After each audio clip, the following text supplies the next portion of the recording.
Всем привет!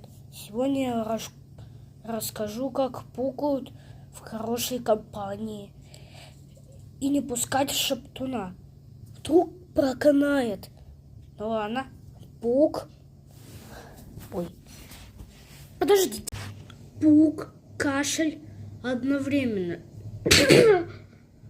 Это реально сработало? Серьезно? Ну ладно. Всем пока.